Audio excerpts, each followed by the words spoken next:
जयपुर में आज क्या कुछ हुआ, आप देखिए हमारे साथ। जम्मू कश्मीर के डोडा जिले में आतंकवादियों के साथ मुठभेड़ में सेना के कैप्टन सहित 4 जवान और एक पुलिसकर्मी शहीद हो गए थे। शहीद हुए जवानों में राजस्थान के झुंझुनू के बुहाना तहसील के भैसावता कलां के सिपाही अजय सिंह 26 पुत्र कमल सिंह नरूका और डूमोली कलां की ढानी खुबा के रहने वाले विजेंद्र सिंह दौराता पुत्र रामजी लाल हैं। दोनों के पार्थिव शव सेना के विशेष विमान से जयपुर एयरपोर्ट लाए गए, जहां पर दोनों शहीदों को श्रद्धांजलि दी गई। जयपुर एयरपोर्ट पर शहीदों को श्रद्धांजलि देने के लिए कई नेता पहुंचे। एयरपोर्ट पर पीसीसी चीफ गोविंद सिंह डोटासरा, नेता प्रतिपक्ष टीकाराम जूली, मंत्री गजेंद्र सिंह खीवसर, मंत्री अविनाश गहलोत, भाजपा नेता श्रवण सिंह बघेली, उदयपुरवाटी विधायक भगवानाराम सैनी समेत कई नेता मौजूद रहे। दिगंबर जैन मंदिर जनकपुरी ज्योतिनगर में बुधवार को तीर्थंकर भगवान नेमिनाथ जी का मोक्ष कल्याण एवं मंदिर स्थापना दिवस भव्य रूप से मनाया गया। इस अवसर पर प्रातः भगवान का पंचामृत अभिषेक करने के बाद पूजन एवं झंडारोहण के कार्यक्रम हुए। श्रद्धालुओं ने श्रद्धा भाव से भगवान नेमिनाथ जी की पूजा अर्चना कर आशीर्वाद लिया। इसके बाद सुबह 7 बजे मंदिर से पालकी यात्रा बैंड बाजे और लवाजमे के साथ रवाना हुई। विभिन्न मार्गों से होते हुए पालकी यात्रा पुनः मंदिर पर आकर संपन्न हुई। मंदिर में जैन मुनि समत्व सागर महाराज और शिव सागर महाराज के प्रवचन हुए। श्रद्धालुओं ने श्रद्धा भाव से भजन सत्संग किया, भगवान नेमिनाथ जी के जयकारे लगाए।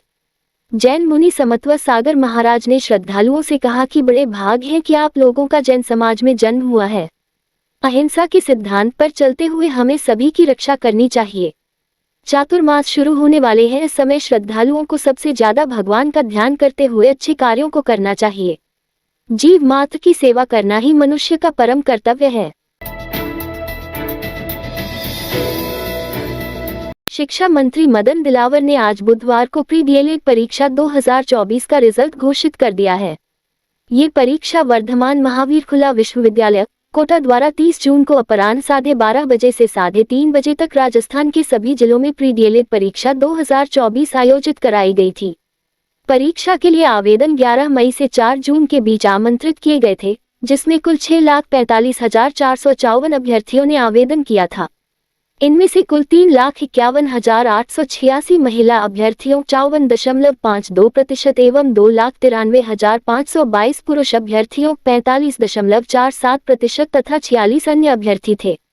उक्त कुल अभ्यर्थियों में से 31,460 सामान्य 4.87%, 2,48,086 38.44%, अन्य पिछड़ा वर्ग नॉन क्रीमी लेयर 7,158 1.10%, अन्य पिछड़ा वर्ग क्रीमी लेयर 1,41,793 21.97%, अनुसूचित जाति 1,30,283 20.18%, अनुसूचित जनजाति 39,636 6.14%, अति पिछड़ा वर्ग 47,038 7.29%। आर्थिक रूप से पिछड़े वर्ग के अभ्यर्थियों ने आवेदन किया था।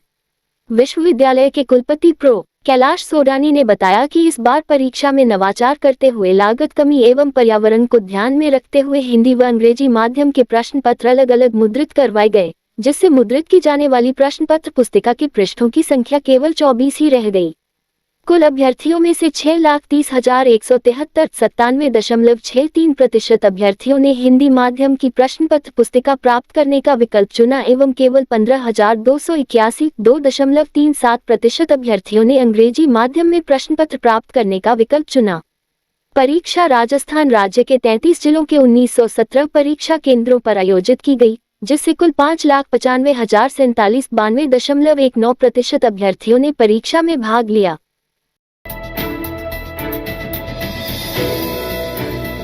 जम्मू कश्मीर के डोडा में आतंकी हमले में शहीद हुए राजस्थान के 2 सपूतों को नमन करते हुए पीसीसी चीफ गोविंद डोटासरा ने केंद्र सरकार से आतंकियों के खिलाफ सख्त कदम उठाने की मांग की है। एयरपोर्ट पर मीडिया से बात करते हुए डोटासरा ने कहा कि आतंकी हमलों पर केंद्र सरकार एक के बदले 10 सिर लाने जैसी बड़ी बड़ी बातें करती है। हम इस पर राजनीति नहीं करना चाहते, लेकिन केंद्र सरकार से निवेदन है कि जो आतंकी हमारे घर में घुसकर ऐसे कायराना घटनाक्रम को अंजाम दे रहे हैं, उनके खिलाफ सख्त कदम उठाए जाएं, ताकि शहीदों की शहादत बेकार नहीं जाए। क्योंकि ये वो वीर सैनिक हैं जिन्होंने देश का गौरव हमेशा आगे बढ़ाया है, देश की एकता और अखंडता को टूटने नहीं दिया। आज ऐसी आतंकी हमलों की संख्या काफी बढ़ गई है। केंद्र सरकार इस मामले में कठोर कार्रवाई करे। मुख्यमंत्री भजनलाल शर्मा के पिता किशन स्वरूप मंगलवार सुबह भरतपुर स्थित अपने निजी आवास में बाथरूम में गिरने से चोटिल हो गए थे। उनकी पसलियों में चोट लगी है। उन्हें भरतपुर के आरबीएम अस्पताल ले जाया गया था। वहां से प्राथमिक उपचार के बाद उन्हें शाम को जयपुर के एसएमएस अस्पताल लाया गया। यहां उनकी जरूरी जांचें की गई, जिसमें पसलियों में फ्रैक्चर पाया गया। इसके चलते उन्हें सांस लेने में भी तकलीफ होने लगी थी। ऐसे में चिकित्सकों ने तुरंत उन्हें मेडिकल आईसीयू में भर्ती कर इलाज शुरू कर दिया है। बुधवार को भी उनकी हालत स्थिर बताई जा रही है। वहीं मुख्यमंत्री ने आज बुधवार सुबह भी एसएमएस पहुंचकर अपने पिता के हालचाल जाने। वहीं उप मुख्यमंत्री दया कुमारी ने भी आज एसएमएस अस्पताल पहुंचकर मुख्यमंत्री भजनलाल शर्मा जी के पिता किशन स्वरूप शर्मा और विधानसभा अध्यक्ष वासुदेव देवनानी की पत्नी इंदिरा देवनानी के कुशलक्षेम पूछे और उनके जल्द स्वास्थ्य लाभ की कामना की। इस रात की सुबह नहीं होती जब तक हाथ में उसकी गर्माहट नहीं होती। चाय का प्याला, अखबार साथ पुराना है, मिट्टी से जोड़ता है। खबरों की खुशबू से सारा घर महकता है। हर रंग में ढला कहानियों से किस्सों तक ले जाता है बेरोक टोक। देश के हर हिस्से तक ये हकीकत का आईना है। ख्वाबों को सच करके दिखाता है। दैनिक नवज्योति, आपके लिए, आपके साथ।